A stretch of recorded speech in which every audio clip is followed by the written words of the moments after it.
Alright, we're going to show you today how to do an INR check on the CoaguChek XS machine.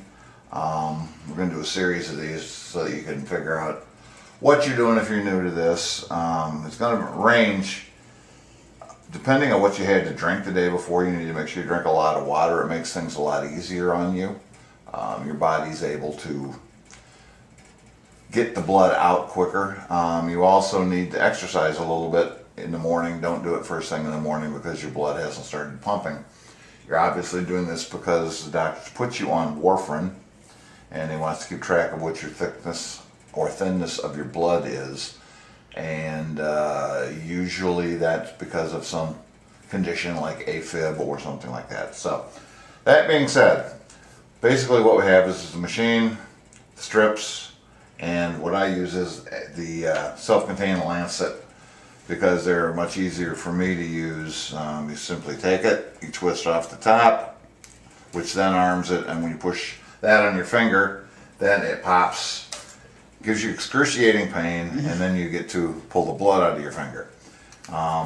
These are the strips. They come in here along with the chip. You have to turn on the machine, let it warm up just a second, and then you pop open the top, pull out one of the strips, being careful not to touch the gold edge because that's the contact. Then you stick it in the machine here.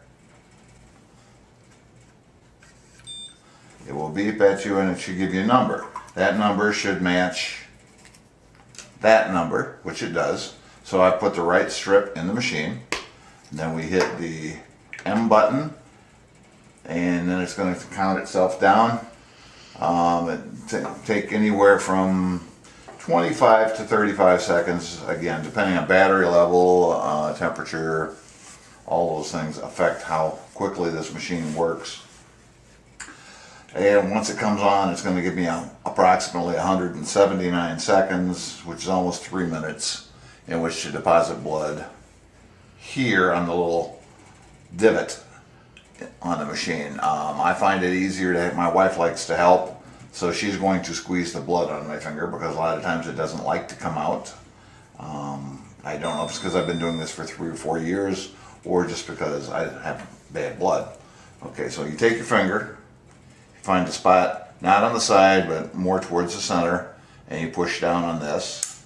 It clicks, and then hopefully you get blood out of it. And it looks like today is going to be a good one.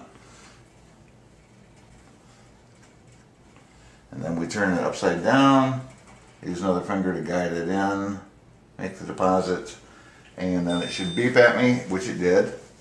And then it's going to should give me a check mark and it says QC. That means it's accepted the blood and it was a good sample, and it's now drawing the blood up into the machine where it's going to decide what my actual INR value is, and I'll know how thick or how thin my blood is.